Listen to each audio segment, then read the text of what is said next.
Whether you're a true crime junkie or just getting into it, I've got the perfect show for you. Crime House True Crime Stories, a Crime House Studios original. Every Monday, you'll go on an in-depth journey through two of the most notorious true crime cases from that week in history, all linked by a common theme. From infamous serial killers and mysterious disappearances to unsolved murders, we're bringing you the defining events that shaped true crime, both past and present. Each episode dives into the stories behind the headlines, featuring high-profile cases from past and present, including the murder of Gabby Petito, the kidnapping of Elizabeth Smart, the Heaven's Gate cult tragedy, and so much more. Follow Crime House True Crime Stories now, wherever you get your podcasts. And for ad-free listening and early access to episodes, subscribe to Crime House Plus on Apple Podcasts.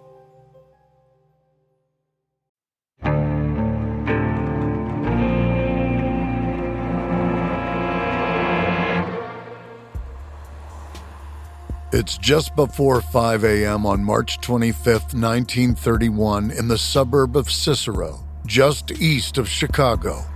In the dim pre-dawn light, 27-year-old Eliot Ness nervously paces the sidewalk.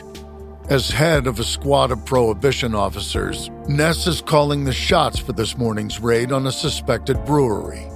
He's got 8 men in total, all of them armed.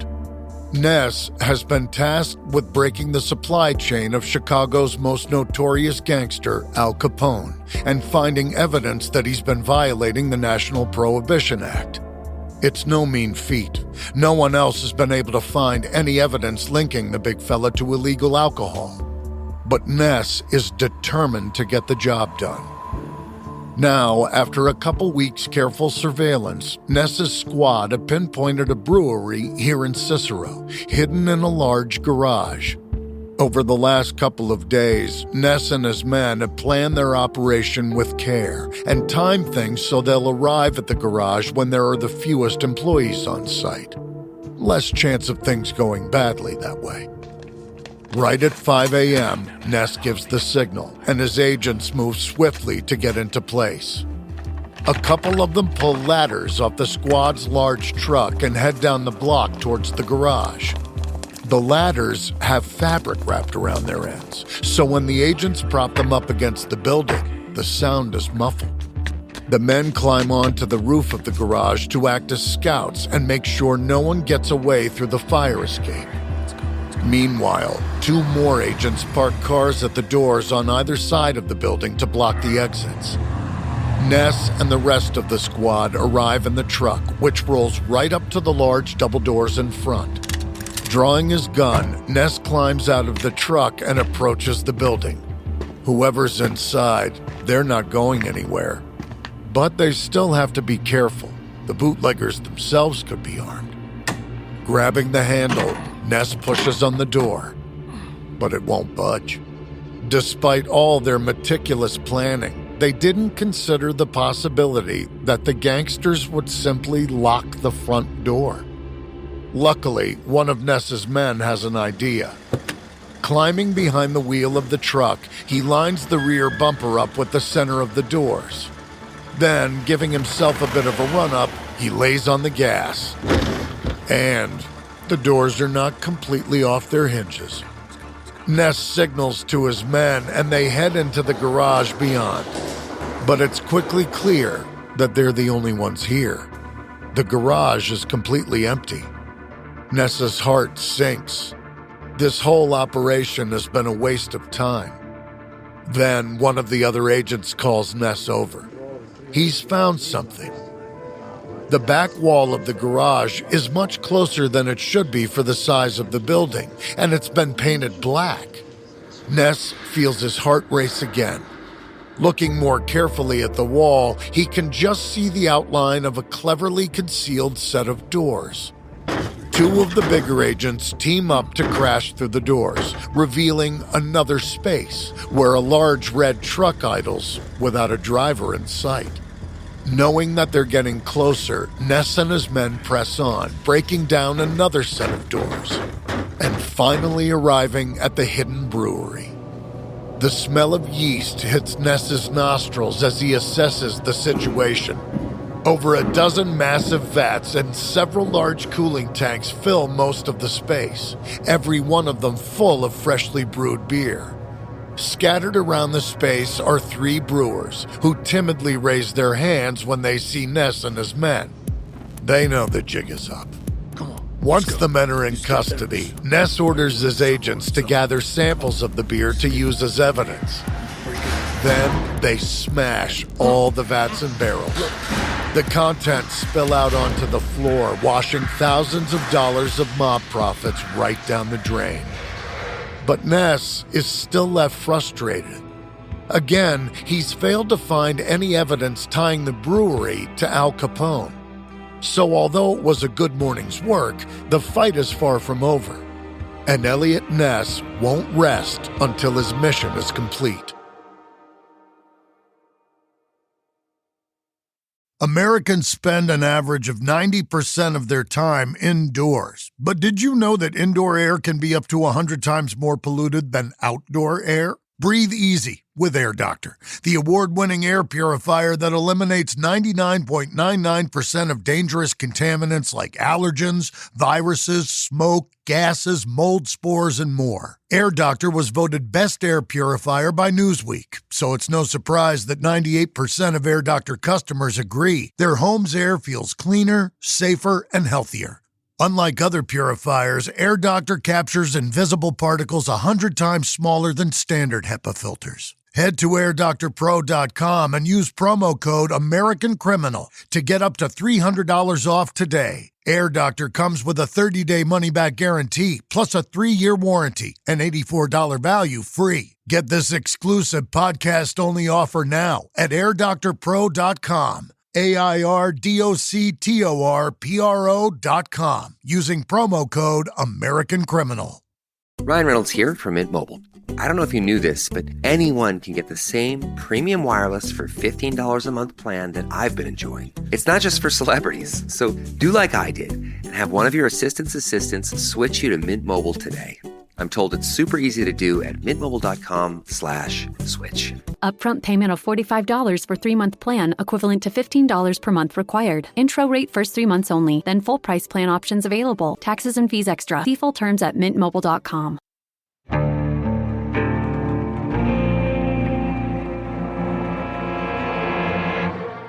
From Airship, I'm Jeremy Schwartz, and this is American Criminal.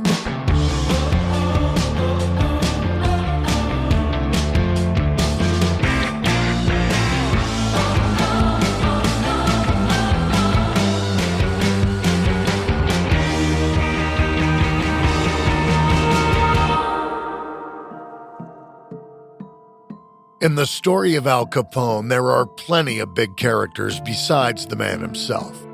There's Johnny Torrio, the mentor who taught Capone everything about mob life. Bugs Moran, the rival gangster who Capone targeted in the St. Valentine's Day Massacre. And Frank J. Wilson, the federal agent who found the evidence that got Capone put away on tax evasion charges. But there's another famous name in the mix as well, Eliot Ness. Because while Frank Wilson was chasing down Capone's bank accounts and pouring through old ledgers, Ness was doing much more high-profile work. He was trying to prove that Capone was a bootlegger. This was the crime that had really made Capone notorious. At its height, Capone's outfit was pulling in millions of dollars every year from imported alcohol and illegally brewed beer. The thing was that Capone had mastered the art of the bribe, which made it almost impossible for any charges to stick to him. And besides that, most people in Chicago were in favor of drinking and didn't seem to mind Capone's actions so long as it kept them in booze. Eventually, though, public opinion started to turn against Capone. The violence of his actions marked him as public enemy number one, and even the president was urging his agencies to do everything they could to get Capone. So as the 1920s drew to a close, Capone's fortunes started to shift, as did the methods the authorities used in the fight to bring him to justice. And once Eliot Ness arrived on the scene, his name would become forever entangled with Capone's. Over the years, the story of Eliot Ness evolved until it became something of a legend. Ness himself co-wrote a book about his time in Chicago, which was then turned into a popular TV series in the 1950s and 60s. A couple of decades later, they made an Oscar-winning film about Ness. Ever since then, it's been hard to separate fact from fiction, to find the truth behind the myths. Because Eliot Ness did play a big role in bringing Capone to justice, but it didn't look like what audiences saw on screen. Here to discuss the ways policing evolved to catch up to Al Capone and what role Eliot Ness played in Capone's story is author and historian Brad Schwartz. Brad, thank you so much for joining us today on American Criminal. I really appreciate it. I'm looking forward to this. It's my pleasure. It's great to be here. So tell me, what is it about Eliot Ness that made you want to write not just one book, but two books about him? Well, I'll say to begin with, it started out as one book, and we discovered in the process of writing it that it really needed to be two.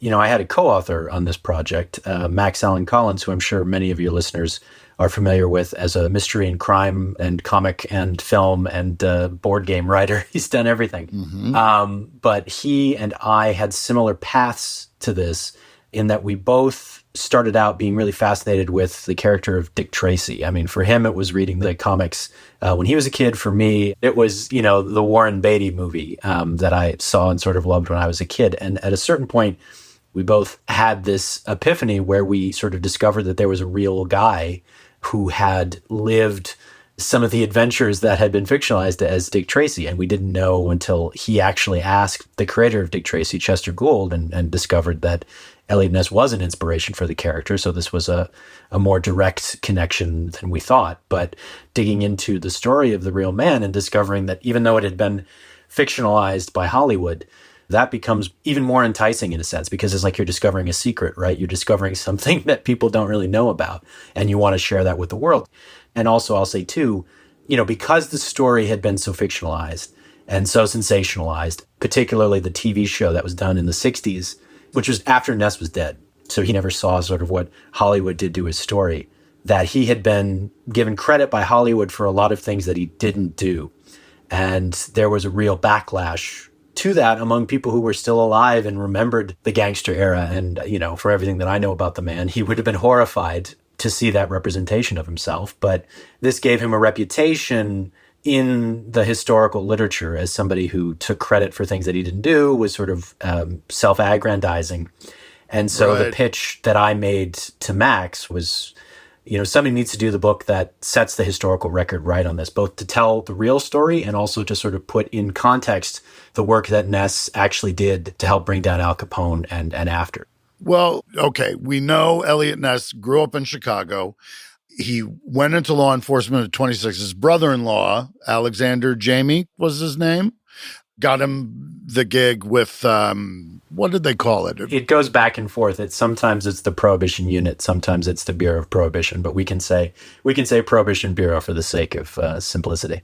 Okay, so it's Chicago Prohibition. He's 26.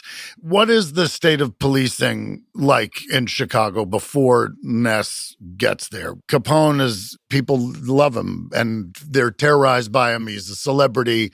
The cops are not celebrities. They're buffoons. So what do they do? How does Chicago go about fixing this problem? Well, you're characterizing the state of law enforcement at that time in Chicago quite accurately. I do think if we're talking about the mid, 1926, when Ness is sort of leaving the University of Chicago and coming into law enforcement, Prohibition has been the law of the land operational for 6 years or so by this point.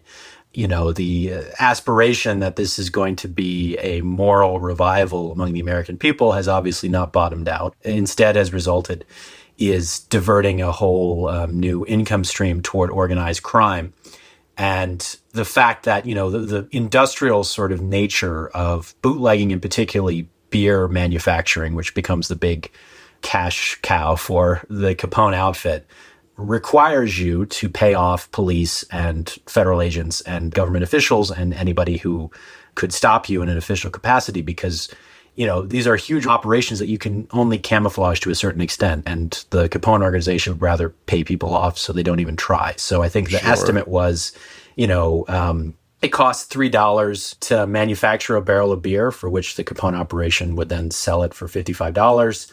But at least $25 of that profit goes back to police and law enforcement in the form of kickbacks. So it's an enormous amount of corruption.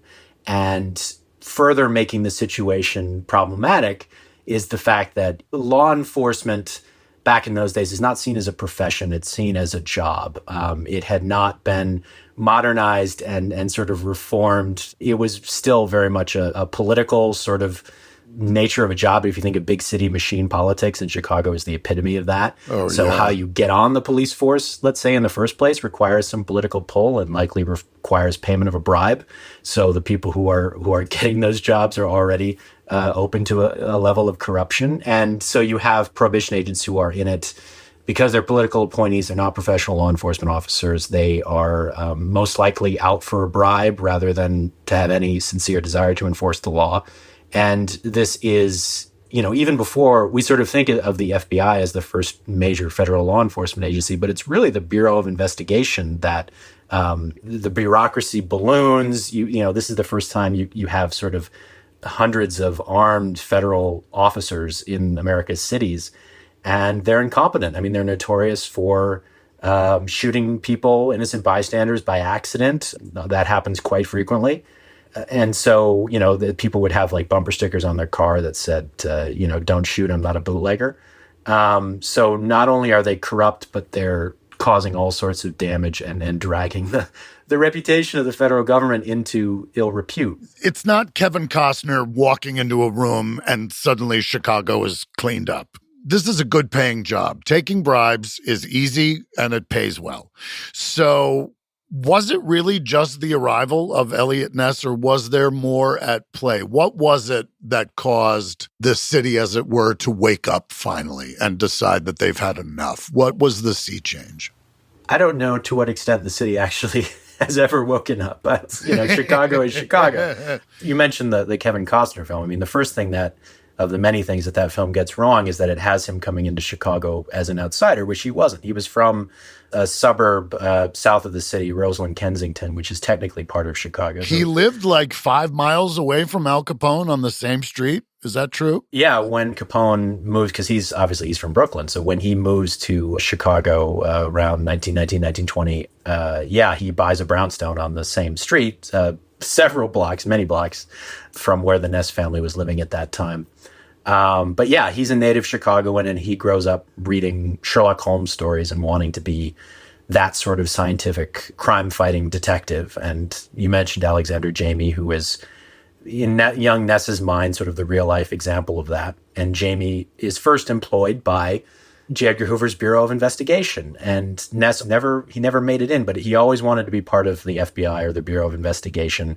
It's because Jamie has to change jobs, then he ends up in the Prohibition Bureau, that Ness takes this job, which, as you said, pays well if you're corrupt, but it doesn't pay well if you're not. And he wasn't. So he, having a college degree, which was rare for anybody at that time, but especially for law enforcement, and having these ambitions to want to professionalize the field, he sort of looks around and says, well, there's not going to be a whole lot of competition in the Prohibition Bureau for people who want to do this right. So it's several years before he's well known in Chicago or anywhere else as a federal agent. But he sets himself up as the symbol of what federal law enforcement can be. I think what makes that possible, what brings about sort of a change in the public mind, at least at the short term, is specifically the St. Valentine's Day massacre. All of the gang killings, but that one in particular. Before that, Capone is more admired than feared or reviled in the general public. But the photographs from that, to the brutality of it, just the calculation of it, the fact that, because this is the era when everything's getting professionalized and sort of big business is becoming bigger. And you have, people talk about this, that the Capone organization has brought big business efficiency to committing murder. And so that is so shocking to a lot of people that finally inspires the public to sort of say, we need to do something about this man Capone specifically. Even they don't dig out the roots of the corruption, but we got to get rid of Al Capone.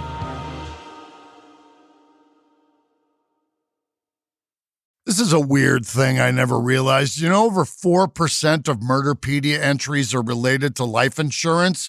So that's over 600 murders a year in the United States, with life insurance being the motive. So get some really good insurance. Do it at SelectQuote. SelectQuote is one of America's leading insurance brokers with nearly 40 years of experience, helping over 2 million customers find over $700 billion in coverage since 1985. Now, other insurance and brokers offer impersonal, one-size-fits-all policies that may cost you more and cover you less, while SelectQuote can help you find the right policy for you. Been worried about trying to fit shopping for life insurance into a busy schedule? Well, in as little as 15 minutes, a SelectQuote licensed insurance agent can tailor a life insurance policy to your family's needs and budget. And have you been concerned about the cost of life insurance? Well, it's more affordable than you think with SelectQuote, with some policies costing less than $1 a day. Plus, if you're in good health, they work with carriers that can get you same-day coverage with no medical exam required. Head to SelectQuote.com and a licensed insurance agent will call you right away with the right policy for your life and your budget.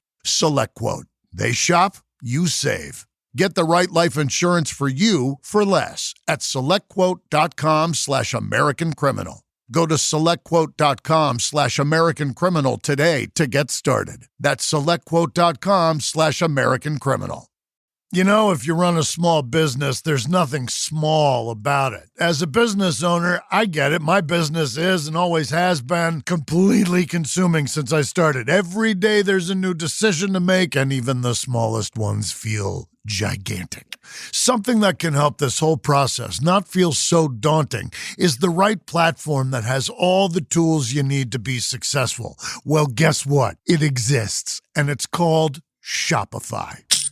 Shopify is the commerce platform behind millions of businesses around the world, and 10% of all e-commerce in the U.S., from household names like Mattel and Gymshark to brands just getting started. Tackle all the important tasks in one place, from inventory to payments to analytics and more. Shopify makes the marketing minefield easy with built-in tools for running social media and email campaigns, so you can find new customers and keep them. And if you're looking to grow your business internationally, Shopify has global selling tools to help you in over 150 countries. Perhaps in person is more your thing. Shopify's award-winning point of sale connects your online and offline sales all in one place. With 99.99% uptime and best converting checkout on the planet, you'll never miss a sale again. Only with Shopify. Get all the big stuff for your small business right with Shopify. Sign up for your $1 per month trial and start selling today at shopify.com/American Criminal. Go to shopify.com/American Criminal. Shopify.com/American Criminal.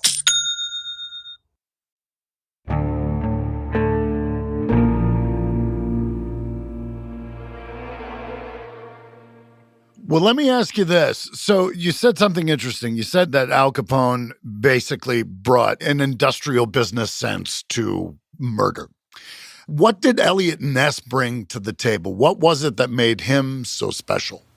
On one level, it's the just the fundamental philosophy that law enforcement is a profession. It's not a job. The notion in his mind is he wanted to be a cop the way you can be a lawyer or can be a doctor, that, you have graduate training and sort of a theoretical understanding of what you're doing.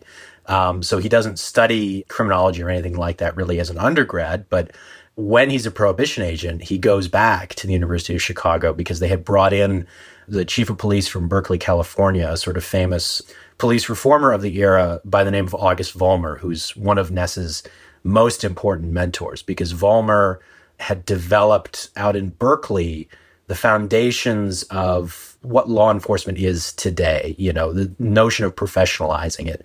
and things like, putting cops in streetcars and using the radio. And, in Vollmer's lab out in California, he'd been working with the people who invent the lie detector, bringing in those sorts of innovations. So technology, science.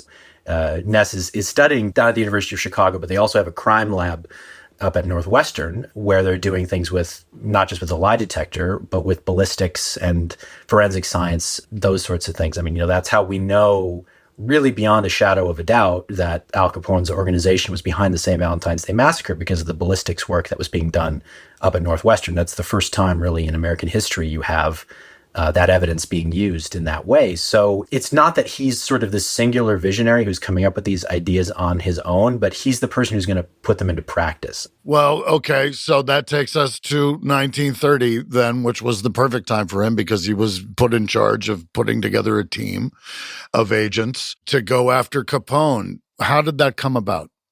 Well, it came about, again, through this personal connection that he had with his brother-in-law, Alexander Jamie, who had left the Prohibition Bureau and had become the chief investigator of this organization called the Secret Six, which was put together by a group of wealthy Chicago businessmen. There were more than 6 people involved. That's just sort of the term the newspapers put on it. But and they were spurred to get together. There was a shooting at a hospital. Is this? Yeah, down by the University of Chicago. Do you think that specifically had something to do with kind of getting the important people off their keisters and setting some stuff in motion to put this guy in check? Yeah, it was one of these catalyst moments that you have when, it brought together a lot of trends that had been developing for a long period of time. Because if you're talking about the businessmen who are involved in the Secret Six, their opposition to Al Capone is that this, the more famous that he's become, and really by 1930, he's at the peak of his international fame. He is becoming the living embodiment of the city of Chicago, and that's having bad economic effects on the city. Now that we're in the Depression, right? That people don't want to invest. They don't want to do business in the city of Chicago because they think they're going to get shot walking around in the Loop. Yeah. And so the businessmen want to get rid of this guy who's seen as competition. And this sort of the shooting of this foreman, this contractor, Meager, down near the campus of the University of Chicago is the moment that catalyzes and gets Robert Isham Randolph to sort of go to the Association of Commerce and say, we need to do something about this. And so they put together a vigilante organization. I mean, it's sort of crazy when you think about what they were actually doing, which was putting together their own secret police force funded by wealthy businessmen to gather intelligence. Frank Lesh, who was another one of these wealthy businessmen, he's the one who, literally goes to the White House in around 1930 and meets with Herbert Hoover, the president, and says, you need to do something about this. And then the federal apparatus swings into gear. But the local law enforcement, the municipal politics in the city of Chicago are so irredeemably corrupt. And that's the St. Valentine's Day Massacre demonstrates that as well, because, everybody knows who's done this, who has the means, the motive, the opportunity. And not only that, but thanks to Calvin Goddard at the Northwestern Crime Lab, we have the ballistics, we have the evidence. Like it's not really debatable beyond that point. And yet the police, because this is a state crime, it's not a federal crime, this is murder, they can't indict or they certainly can't convict somebody like this. So there's got to be a federal involvement to do something about this organization. And so Alexander Jamie leaves the Prohibition Bureau to become the chief investigator of this organization, the Secret Six. And then he writes a memo to his former superiors in the federal government and says, you really should promote Eliot Ness because he's experienced, he's got the credentials, the education, and I work well with him. And so then we can have this sort of public-private partnership between the federal government, the Prohibition Bureau and the Justice Department and the Secret Six, and we can really do something about this. And Ness is not, he's not promoted to the job that Jamie wants for him, which is to lead the Prohibition office in Chicago. But a few months later, the prosecutor, George Johnson, is putting together the effort to prosecute some sort of federal case against Al Capone. And Jamie again says, well, if you're putting together a task force of prohibition agents, you can trust Eliot Ness, and he can work with us, and he can work with by that point, Ness is a Justice Department agent. So he can work with Treasury, and he can work with the Secret Six, and we can actually get something done. And then Ness gets the job. So it's about his qualification is being involved with this emerging movement between the business community and different branches of the federal government. Right. And because it is this ocean of corruption in Chicago, when he is tasked with putting together this team, how much time did he spend walking through the tall grass, just cutting out the weeds to try and find decent people out there? I mean, he doesn't have the luxury of waiting until he can put a team together, because he's put in charge in like November or December 1930. And the indictments come down in June of 31. So they're racing from the get-go. And the agency is short-staffed. He knows what he wants. He wants agents like himself, but finding them within the federal bureaucracy is not going to be easy. So he puts together, initially it's about 6 people, but he finds people who look like they could do the job. And then over time, people leave because they're incompetent or corrupt in one or two cases, and they're replaced by people who are more to his liking. So it's not like, in the film or certainly in the TV show where I think in the TV show, they literally show him like going to Washington and going through the files and saying, this is the 10 perfect people who are incorruptible. So at the same time that he's putting this team together, Frank Wilson is coming in to take a look at the books. Is there any cross-pollination? Are Eliot Ness and Wilson, are they working together? Wilson, I'm assuming, has his own team of people. I would think that Eliot Ness would be smart enough to go, that information sharing is important at this point. So what was that relationship like? Yeah, they are part of the same effort. The person who is in immediate charge of the whole operation is the prosecutor, George E.Q. Johnson. And he's responsible for, we sort of talk about it as a two-pronged attack, but they were actually doing different things. I mean, the FBI is involved in trying to investigate a few crimes against Capone that don't ultimately pan out. Ultimately, it's the income tax investigation and the prohibition investigation that get as far as indictments. But Johnson is the one who is the general in charge of the whole operation. And then, Ness is in charge of the prohibition case. Wilson, as you say, is in charge of the tax case. And there was information sharing, even though these were basically independent investigations that we know, and sort of Wilson, before he changes his story on this, talked about it, saying that they did work together and there was coordination. And Ness is always extremely complimentary of Frank Wilson. Wilson is very complimentary of Eliot Ness until the television show happens, and then he changes his opinion. As most people do when the television show comes out. Right. Because Wilson lives much longer. He lives into the 70s, I think. But yeah, so when you look at like the indictments that are put together for these two cases, I mean, a lot of in the prohibition and conspiracy indictment that the Untouchables put together, I mean, they're drawing from evidence that was gathered from some of the same raids and investigations that go into compiling the tax indictment. Much of the work of actually building a case against Capone, which is very difficult based on how the law was written at that time, they have to look back into the past. They have to look over a decade or more of raids and confiscation of trucks and property and, testimony of various different kinds. Right. And back then they wouldn't have needed a warrant for a wiretap, I guess, which to our eye can make Ness's squad seem like cowboys.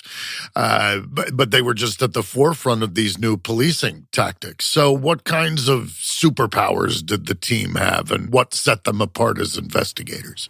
One of the things that Ness is looking for and does determine who he puts on the team are technical skills, driving, specifically the ability to tail beer trucks, to follow them around, to find the distribution points. That's a lot of what the Untouchables do. And also putting in wiretaps. And that is like, if you go to the National Archives in Chicago and you sort of go through the Frank Wilson's files, like there are wiretap transcripts gathered by Eliot Ness and people who are involved with the Untouchables in those files. So that's part of the evidence that it's another connection between the two. These are sort of the cutting edge law enforcement tools of the day, because, nowadays we have like the RICO law, right? Yeah. We have this notion that you can we have the legal tools to go after a criminal conspiracy that's, because you're talking about somebody who's ordering people to commit murder, but not actually committing the murder himself, or ordering somebody to transport alcohol, not after a certain point driving the beer trucks himself. So the RICO law didn't exist back then. How do you prove the existence of a conspiracy? And it becomes as basic as, the wiretaps, obviously. If you're listening to Al Capone's brother Ralph placing beer orders, then you can make certain connections there. But also Lyle Chapman is the untouchable who Ness refers to as his pencil detective, and whose responsibility it ultimately was to tie some of this evidence together. So checking the registration of beer trucks. They would confiscate a truck that was carrying beer, and in some cases they were able to find out that Al Capone earlier in his criminal career bought that truck. And so they're putting together, it's RICO before RICO exists, that they are attempting to show on paper that this criminal conspiracy exists, that these are the specific lines of evidence that show that it exists. And, we're not only, after a certain point when they're actually raiding breweries and arresting people, that it's not just the people who are arrested on the premises, that we can then connect them through evidence to the boss, who is Al Capone. So it's a much more complex endeavor than I think people fully appreciate.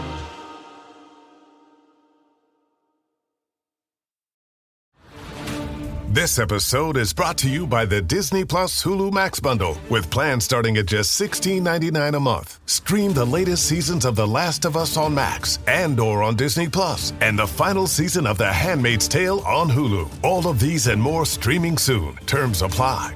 Visit Disney Plus Hulu Max Bundle.com for more details. That moment when you realize your skincare is actually working.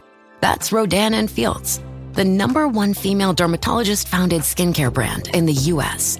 Designed by 2 dermatologists who don't just know women's skin, they know how to formulate for it. Rodan & Fields, love what you see. Tap the banner or visit rodanandfields.com/Spotify to get your exclusive welcome offer.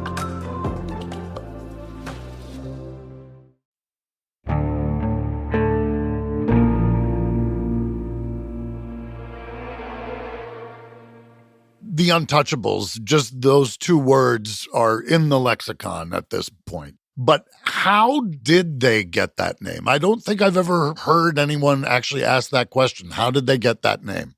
It's actually very interesting because, this is one of the things that in Ness's memoir, which becomes the television show and later the movie, The Untouchables, the story that's told there is that, he refuses this bribe from the Capone organization, which he did. It's documented that he refused many bribes, but that he refuses this bribe and then he sort of goes to the press, and that's when they get the name The Untouchables. But that's actually not how it happened.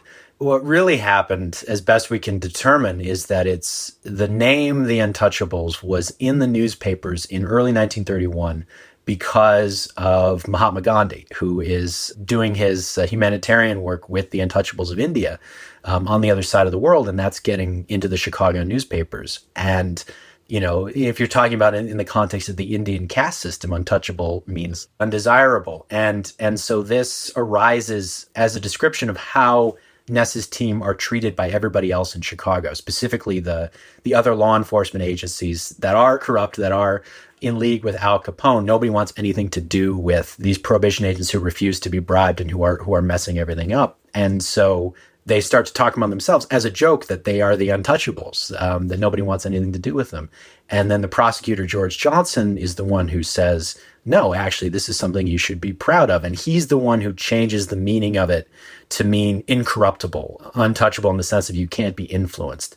That name does not appear in any published context until after the indictment that Ness's team has put together comes down in June 1931, and this all gets in the newspapers. And then Johnson is the one who goes to the press and says, look at, this wonderful, clean-cut, young 20-something federal agent, Eliot Ness, who is the head of, in quotes, the Untouchables. And he and the Justice Department, I think quite consciously, are putting Ness, and really not mentioning any of the others, but they're putting Eliot Ness forward as a symbol of what a G-man what a federal agent should be, right? If we're in a public relations war with Al Capone, and Al Capone is winning in 1931, how do we restore people's faith in the federal government? Well, we show them this incorruptible, college-educated, highly competent federal agent who is doing God's work in the city of Chicago. And so that's then really where the myth comes from. And a lot of the mistaken perceptions that people have about, if you read the newspaper articles, it says, it basically says that every member of the Untouchables is like Eliot Ness. They're all college educated. They're all young, and they weren't. Right. I know in your book you quote the Hollywood Daily Citizen, and they say that no soldier on the battlefield ever performed more heroic work than has Eliot Ness performed. So they build up Eliot Ness, right? But they take down the biggest personality in the country with something as mundane as tax evasion. They went for tax evasion instead of everything that Eliot Ness brought to the table. I have a theory on that I think that it had something to do with an attempt to kind of de-celebritize Al Capone. We hit him with something boring and everyday, and we demystify him a little bit. Do you think that had something to do with it, or you obviously have much deeper insight into this? So I would say income tax evasion seems mundane to us now, but the income tax law was very new back then, first of all. And the way it was written, particularly before World War II, the vast majority of Americans did not need to pay income tax. That's only something you did if you were really wealthy. So, Capone is still on a pedestal to a certain extent, even being liable for income tax, because most Americans didn't need to file a 1099 or a W-2 back then. I think what it really comes down to fundamentally is the fact that tax evasion was a much stiffer sentence. I mean, because of the way the law was written and because of the nature of Capone's criminal activity, he's not actually violating the prohibition law. He's conspiring to violate the prohibition law. And the maximum for that is 2 years. The maximum for all of the counts of income tax evasion against him was something like 70 years. I mean, he didn't end up going down for that. But if you total it all up and have it run consecutively, it's an enormous potentially amount of time. And the judge in the case, Judge Wilkerson, who had, as judges often do, ambitions to be on the Supreme Court, and he was close with the President Herbert Hoover at that time. Once it gets into the newspapers, that because the way they total up the indictment prohibition case, it's however many sort of like barrels of beer that they can trace to this conspiracy. So it ends up being 5,000 individual counts, and so you have these headlines, 5,000 crimes indict Capone, and it's like, well, so he's charged with 5,000 crimes, and the best you can do is 2 years on this. And then Johnson, the prosecutor, because he knows that just like how the income tax law is new, prohibition conspiracy cases are pretty rare, even though the crime is not rare, the prosecutions are rare. And some of the tax evasion evidence is really shaky.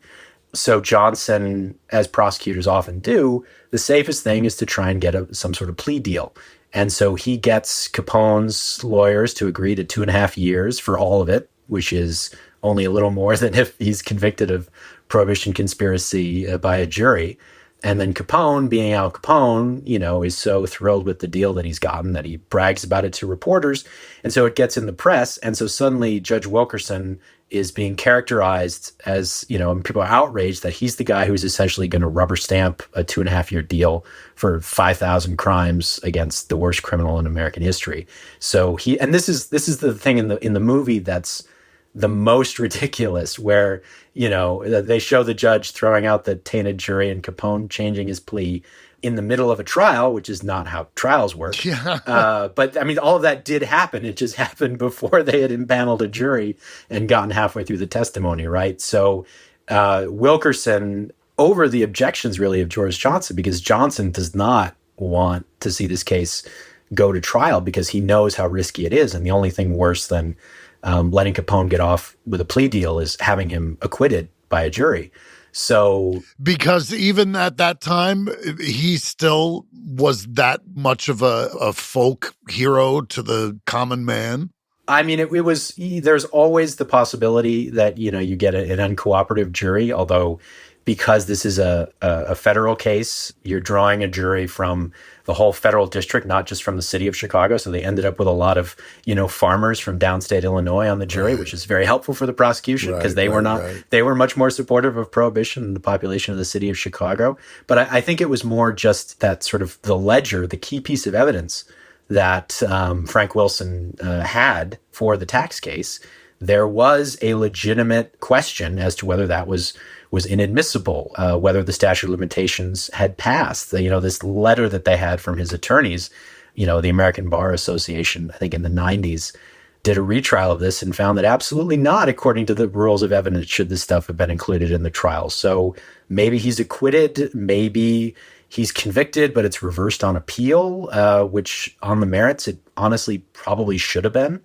It ended up being such a dangerous prospect to take Al Capone to trial that Johnson was willing to accept the plea deal. It all seemed to be sewn up. And then Wilkerson is the one who says no. And that he maneuvers so that the prohibition case, which only gives you 2 years, is set aside. And they go forward with the tax case. And so the judge's rulings are such that he's very, very helpful to the prosecution. So just because Capone was guilty doesn't mean he got a fair trial, I would say. But that's how it works sometimes. So it's done. After this whole thing is finished and Eliot Ness has to find something else to do. He is not the squeaky clean guy that television, Hollywood movies, the whole nine make him out to be. He was often described as being rigid and obtuse. And what did he do afterwards? Well, his salad days, his sort of, I think the best decade, let's say, of his life is really the decade after the Untouchables. I mean, he's briefly famous as a result of the Capone case, but that actually, in the short term, that goes away pretty quickly. And then Prohibition goes away too. And so he's sort of stuck in a dying agency without a viable career path. But he gets an opportunity from the newly elected reform mayor of the city of Cleveland. The police department in Cleveland is the most corrupt, the most inept, the most racist, the most everything terrible in America at that time.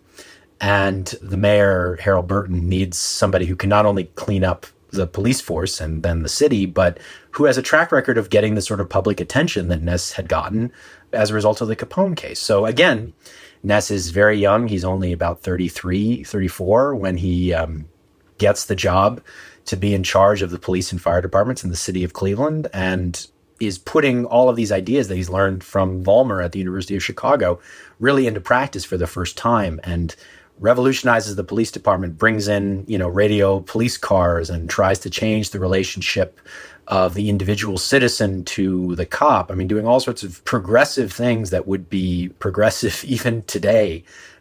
He's way ahead of the curve on some of this stuff, but it's whenever you're dealing with entrenched corruption at that level, whenever you're trying to reform an institution, the institution always fights back, which is what he runs into.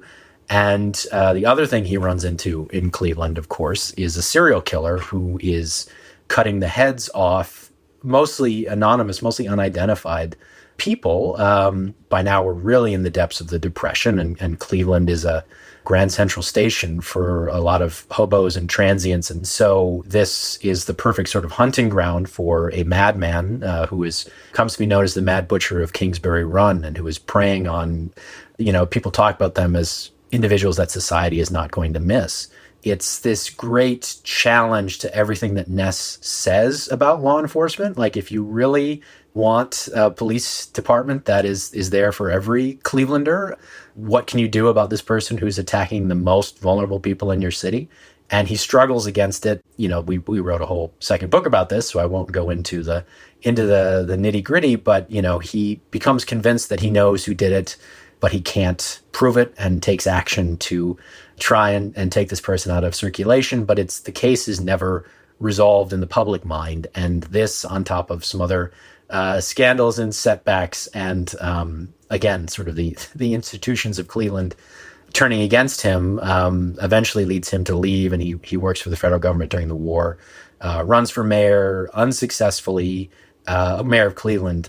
And after that, after he's sort of done the one thing he said he would never do, which is go into politics, then he can never enter law enforcement again. And so he ends up in the mid to late 50s working for a paper company, initially in Cleveland, but eventually it's based in a little town in Pennsylvania called Coudersport. And he's traveling around the country trying to raise money for this business venture. And it's his friend who works on in the paper company who connects him to this sports writer out of New York City called Oscar Fraley, because they think Fraley's going to invest. But by now, the stories of Ness's exploits have become sort of the sales pitch for the company. And so Ness's friend says, you ought to hear about Eliot, going after the Capone mob and raids and all this stuff. It was really dangerous. It was really exciting. And Fraley's not interested in the paper company, but he is interested in these stories. The paper company's failing. Ness is trying to hold it together. By this time, I think it's pretty clear, developed a drinking problem.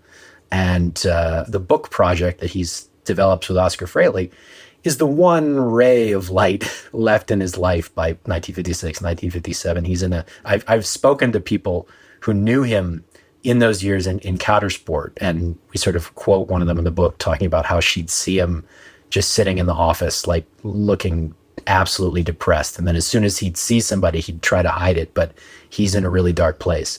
God, just a man out of his time. It's like when Buster Keaton ended up living in a trailer in a parking lot across the street from the studio that he basically helped to build. Yeah.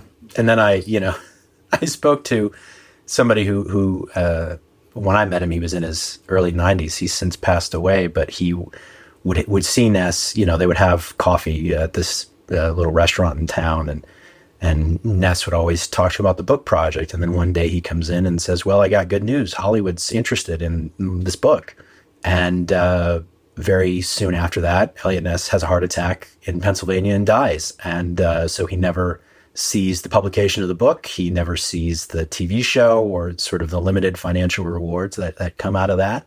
And so he dies in obscurity. But, one of the remarkable things is that he had been, he was an outsider in this very small town.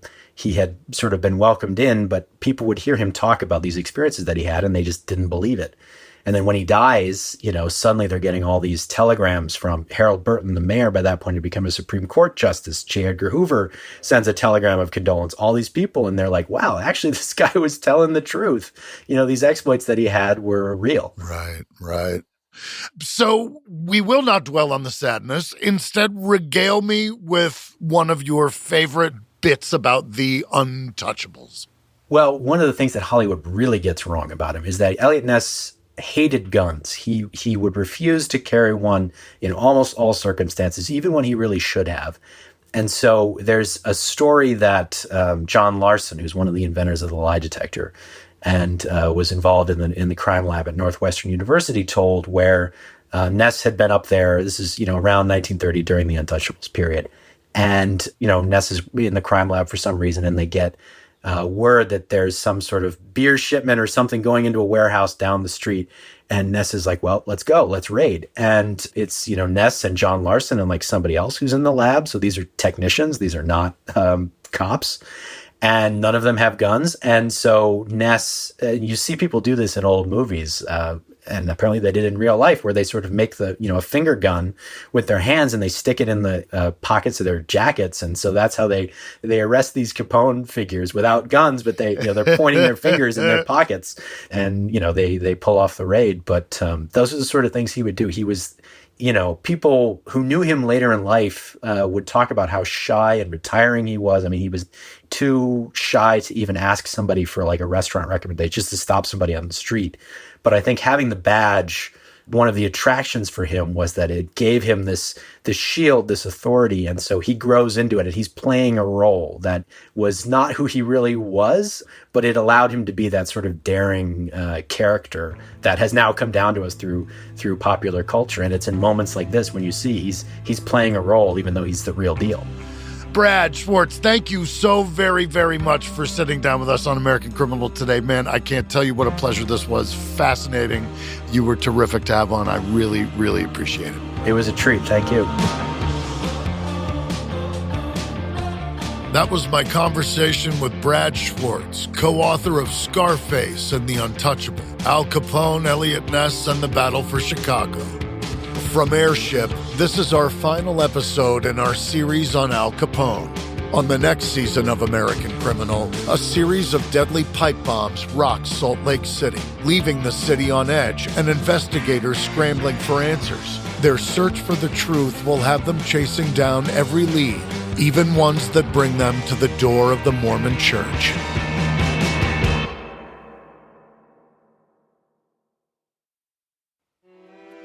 We use many different sources while preparing this episode. One we can particularly recommend is Scarface and the Untouchables, Al Capone, Eliot Ness, and the Battle for Chicago by Max Allan Collins and Brad Schwartz. This episode may contain reenactments or dramatized details, and while in some cases we can't know exactly what happened, all our dramatizations are based on historical research. American Criminal is hosted, edited, and produced by me, Jeremy Schwartz. Audio editing by Mohammed Shazib. Sound design by Matthew Filler. Music by Thrum. This episode is written and researched by Joel Callan. Managing producer Emily Burke. Executive producers are Joel Callan, William Simpson, and Lindsey Graham for Airship.